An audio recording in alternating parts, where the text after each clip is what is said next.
Hey everyone, we're back in another video, and this is NHL Hockey News Reports, and today we're talking about some news of the day. We have many news here coming out, some off-season stuff coming out here before the expansion draft, before the entry draft, and before free agency. Three things and trades which will be in the mix of all of that. So we'll see how things continue, but here's some things out here to talk about. Some big news here. Starting off with Minnesota taking the spotlight at this point today, with Minnesota buying out Ryan Suter and Zach Parise. That is an interesting one because Ryan Suter and Zach Parise signed new contracts together in 2013 for a long-term contract, but now both of them are bought out together, and that means that that's going to next year be fine with the contracts, but coming up the next couple of years is going to sting them. So, for example, looking at Ryan Suter's contract, which was bought out, looking at what Minnesota will pay next year, $2.3 million. Then 2022 to 2023, $6.3 million. 2023 to 2024, $7.3 million. Same thing for 2024 and 2025, and then goes to $833,000 for the next 4 years. So those 2 years are rough. Or actually, after next season, those 3 years are gonna be tough for Minnesota to figure out. But they have Kaprizov to sign, they have Fiala to sign, and they're gonna want some money. Those guys, a lot of money. So we'll see how that turns out. Eriksson next signed his deal. That's done. And you also have to find a way to fix not having Ryan Suter in your lineup anymore. He was in your top 4, and you lose him, and you get rid of him, I should say, not just lose him, you get rid of him. That kind of just, you have to fill that gap. He is still a solid defenseman at his age of 36. I think he had 28 points, something, 56 games, but he can still play 20 minutes a night. He can still play very solid minutes. So we'll see how that happens. Zach Parise, same contract, same kind of deal like the Suter one, but that's gonna sting. Not next year, like I said, the years, next 3 years after. So we'll see how that turns out for them. Where could Ryan Suter go?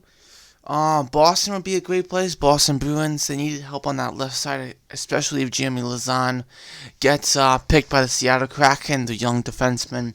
If that happens, adding Suter will help, like, right now, not in the future, like right now. And another team that could use Ryan Suter, the Canadiens. Do put Suter and Rebel back together when they were in Nashville together. That's a possibility. Do you say the Maple Leafs? Of course, every player is connected to the Maple Leafs, but maybe, where else could he go? Maybe Colorado. He would go to Colorado. Maybe the Oilers pick another defenseman up for a cheap deal. There's things that happen. Colorado, like I said, maybe the Islanders could pick him up, because I know they have to get rid of Leddy. We'll talk about that later, just to say.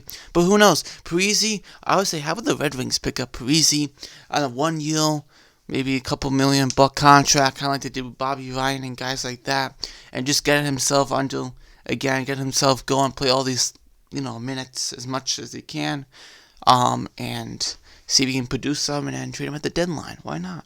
Why not do that? Might be a good idea for him. Also, moving on now to the Predators, knowing that Ryan Suter was a former Predator a while back. But looking at Pekka Rinne, he has retired as the Nashville Predator. His whole career has been with Nashville, and he's been probably the best Finnish goalie we ever seen in the NHL. He's played, 638 games as a goalie, and he's been very solid through his career.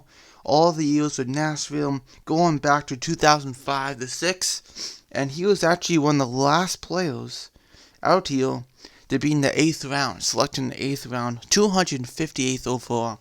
What a steal that was, right? So Rinne, he has retired, and yeah, so we thought maybe another year, but nope. 38-year-old Rinne retires. Now moving on to some contract negotiations here in Colorado Avalanche. Gabe Landeskog. Negotiations are not close, but they could be. You never know. They say that, and then you find out like, oh wow, here we go, they signed. So you never know. But Gabe Landeskog, 2011, second overall, first round. He was picked by the Colorado Avalanche. This year he had 52 points in 54 games, very solid, and 687 games he has played. We'll see how things go. 28 years old. Of course, he's been in the Colorado Avalanche his whole career so far. Does he stay? I would say he probably still stays. Even though those not close, they can get, who budges Joe Sakic, the GM of the Colorado Avalanche, or is it Landeskog? Or maybe they meet in the middle. Whatever that money, term, whatever that might be, they're having a problem. They'll figure it out. Moving on now to the Oilers. Oscar Klefbom will be out for his second straight season. And yeah, he's out for another season. He was out all last season.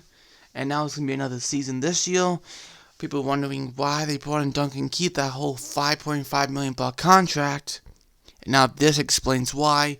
No Klefbom for the next season. Most likely for the whole season, we will not see Oscar Klefbom play. So, now his career's in jeopardy. We'll see how things go. But Duncan Keith, now we can really see why he's there. And to take that spot of Klefbom wasn't there last year either. So, we'll see what happens. But we'll see if Klefbom ever comes back in the NHL. Does he just stay on LTIR until his career or his contract's done, and then he retires? Who knows? But we'll find out, I guess. But 2 years after after the second year, maybe after that, it's tough to get back into the NHL. So we'll see how that turns out. And then going on now to the Islanders, Nick Leddy on the trade block. Of course, the Islanders right now have not much cap. So they're going to have to do some stuff. They have Sorokin to sign, OFA, the Russian goalie. He's making $2 million. But now he's not making $2 million because he's an OFA now. So he's going to definitely want more than $2 million. And, it's going to be interesting how things go with the Islanders. Because right now the Islanders have how much cap? They say current cap space $5.7 million. But that maybe that $5 million might just take off all Sorokin's contract. You have other guys you have to sign. You have Palmieri if you want to keep him. Sajak, probably not. Maybe you do. Cheap contract. Casey Cizikas, solid two-way forward. Michael Delacolle if you want to keep him. And Anthony Beauvillier, that's another one. Anthony Beauvillier is going to want more than what he made as an entry-level contract or a cheap deal, right? So he's going to want some money too. So knowing that, trading Leddy, getting about $10 million bucks. By the time you trade him and you sign Beauvillier and Sorokin, you're gonna have no cap left, literally. And then you also have Braden Colborne. He's gone. We know he won't be coming back. $1.3 million. Yeah, he won't come back. And you have also Adam Pelech as an RFA. So the Islanders are stuck once again, wondering what do they got to do here. And Andy Green, you want to bring him back $700K for 1 year. I don't think he minds. Why not bring him back for another year? I don't mind, and I'm sure he doesn't mind either. But if you're gonna get rid of Leddy, who's $5.5 million, and that's tough. That's gonna be tough. You have $5 million now, $10.5 million. Yeah, that's going to be a tough one to figure out there. Do they have to move another player? Of course, Devontae was last year. They had to move out. They couldn't afford him anymore. And they traded him to Colorado for 2 seconds. But what do you do with Cal Clutterbuck? Do you buy out Cal Clutterbuck, who has $3.5 million for next year? What? But he has another year left. Doesn't make sense. Then become $1.83 million. And it goes to $833K the year after. Is that really worth it? It's not really, right? So I don't know if that would work. There's gotta be something they would have to change, Leo Komarov, he has another year as a UFA, $3 million. Same thing, it's not gonna really. $1.6 million and 666,000. Yeah, I don't know.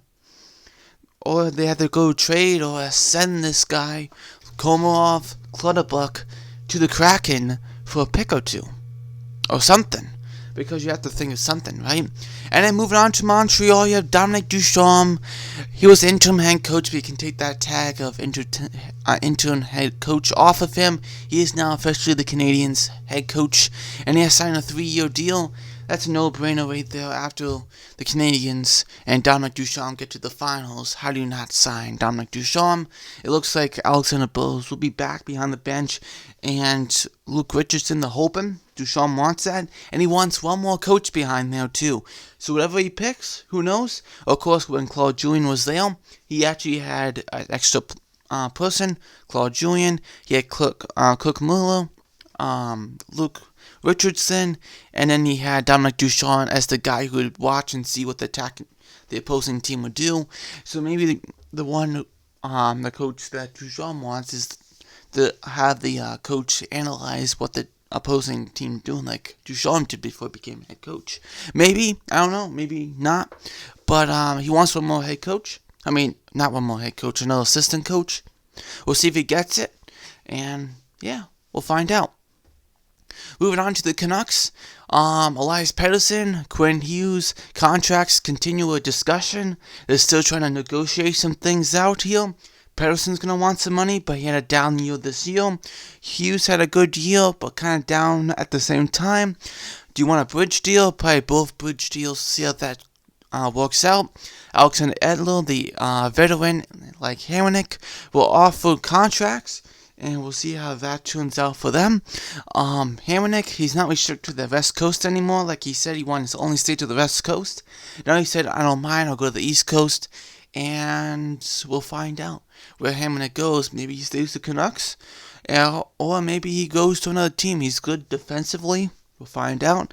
And also Edler, who's a older defenseman. He's been with the Canucks his whole career, and maybe Edler signs with the Canucks again for another deal. We'll see how that turns out to be.